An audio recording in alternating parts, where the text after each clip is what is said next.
Денес ќе се врши избор за градоначалник на општина Крива Паланка и за совет на општина Крива Паланка.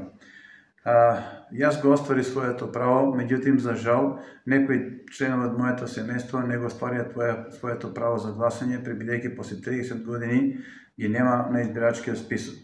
Иако реагиравме во општинската изборна комисија, до сега, по некаде до 17 часот немаме резултати дали тие ќе го остварат своето право, нема да го остварат своето право.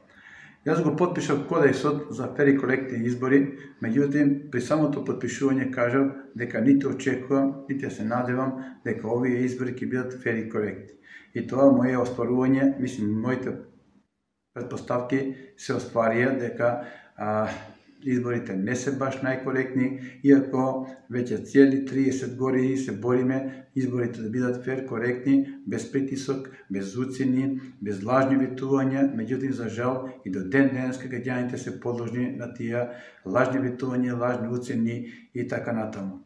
Затоа мислам дека граѓаните кои што го дадува гласот за мене, им благодарам многу, бескрено сум благодарен и ги почитувам. Сите оние кои што не го дадува, исто така ги почитувам, затоа што сум јас човек од градот Крива Паланка, кој што 22 години го положив својот работен век во просперитетот и напредокот на општина Крива Паланка и ми останат уште неколку години и понатака ќе продолжим, без разлика дали ќе бидам градоначалник на општина Крива Паланка, нема да бидам градоначалник на општина Крива Паланка.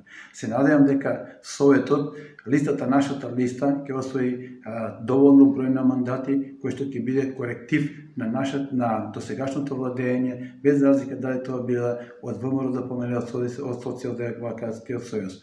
Време е општина Крива Паланка да има една нова опција, една нова средина која што едноставно ќе каже доста е веќе лево-десно, доста е од поделби, доста е од предавници и патриоти. Време е да се народот определи за центарот, односно да се определи за една граѓанска опција предводена од Либерално-демократската партија и ДОМ, коалицијата одлучно за промени приклучи се.